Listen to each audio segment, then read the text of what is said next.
اب کعبۃ اللہ میں کھلے عام عبادت ہو رہی ہے اور عمر فاروق رضی اللہ عنہ پیرا دار ہیں. اندازہ لگائیں سیدنا عمر رضی اللہ عنہ پہ آنے پر صحابہ کو خوشی کتنی ہے اور دارالندوہ والوں کا غم کتنا ہے. وہاں تو صف ماتم بچ چکی ہے, وہ تو رو رہے ہیں یار ہو کیا گیا ہے, بازی پلٹ گئی ہے. اس لیے تو عبداللہ ابن مسعود فرماتے ہیں ان اسلام عمر فتحنا, اسلام کی عمر ایسے تھا جیسے اس نے ہمیں فتح کر لی. عمر کا اسلام ایسے تھا جیسے ہماری فتح ہے, ہم جیت گئے. اور اس کا ایمان کا اعلان شریعت کی تائید تھا. ایسے جملہ حضرت عمر کے لیے عبداللہ ابن مسعود نہیں کہتے. میرے دوستوں میں ایک جملہ مزید کہتا ہوں, توجہ تو ہے نا, توجہ رکھنا. حضرت عمر رضی اللہ عنہ ایمان لائے ہیں, رسول اقدس صلی اللہ علیہ وسلم کے ساتھ ہیں.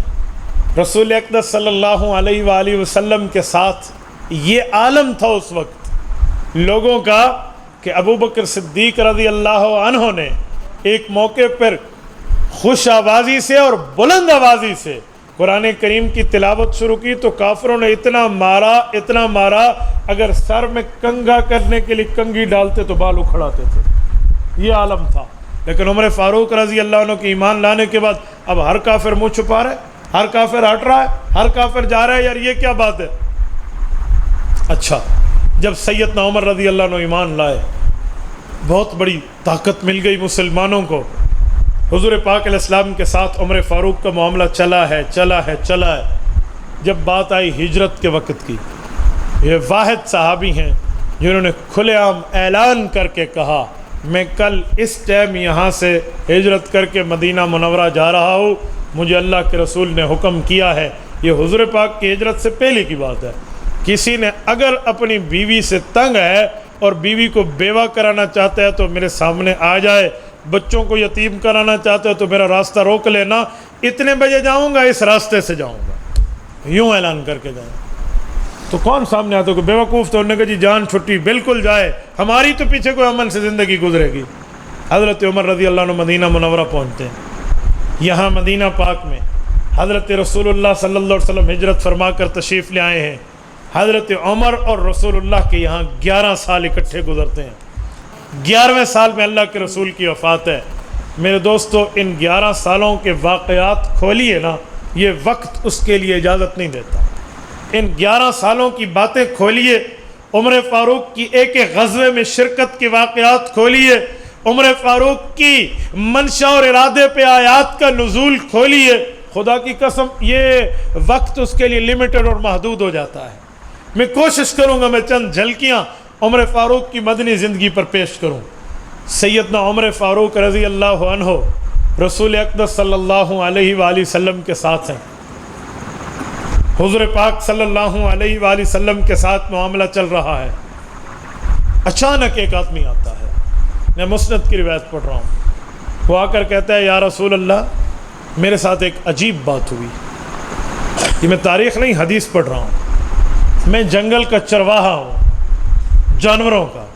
میں اپنے جانوروں کو پانی پلا کر ایک جگہ سے لے کر جا رہا تھا کہ میرے ایک بکری پر ایک بھیڑیا حملہ آور ہوا اور وہ دوڑا. جب بھیڑیا بکری پر حملہ آور ہو اور وہ یوں بھاگتا ہے تو کبھی آپ یہ منظر دیکھیں تو آپ کو یہ حدیث کی ترتیب سمجھ آئے گی. نہیں تو آپ گوگل پہ سرچ کر کے دیکھ لیں کہ جب شکار کر لیتے ہیں بھیڑیا تو وہ کتنی تیزی سے بھاگتا ہے. وہ یوں بھاگا, میں اس سے تیز بھاگ کے بھیڑیے کو پیچھے سے پکڑ لیا اور اپنی بکری کو چھڑا لیا.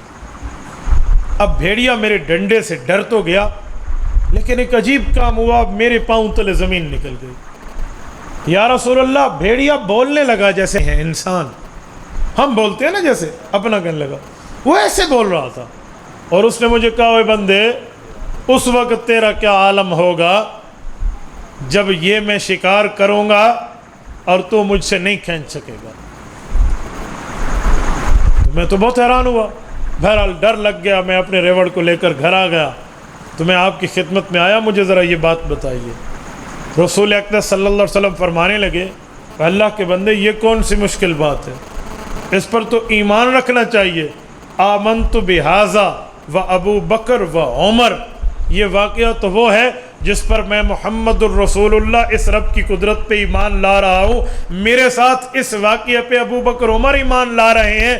وما ثم ابو بکر و عمر، محدثین کہتے ہیں جب حضور یہ جملہ کہہ رہے تھے ابو بکر عمر اس وقت موجود نہیں تھے۔ یہ واقعہ کیا بتا رہا ہے کہ عمر فاروق کی ایمانی طاقت وہ ہے، وہ موجود نہیں ہے۔ کسی مسئلے پر کسی مسئلے کی تصدیق کرنی پڑی ہے تو حضور نے اپنے ساتھ عمر کو بھی شمار کیا۔ تبارك الذي نزل الفرقان على عبده ليكون للعالمين نذيرا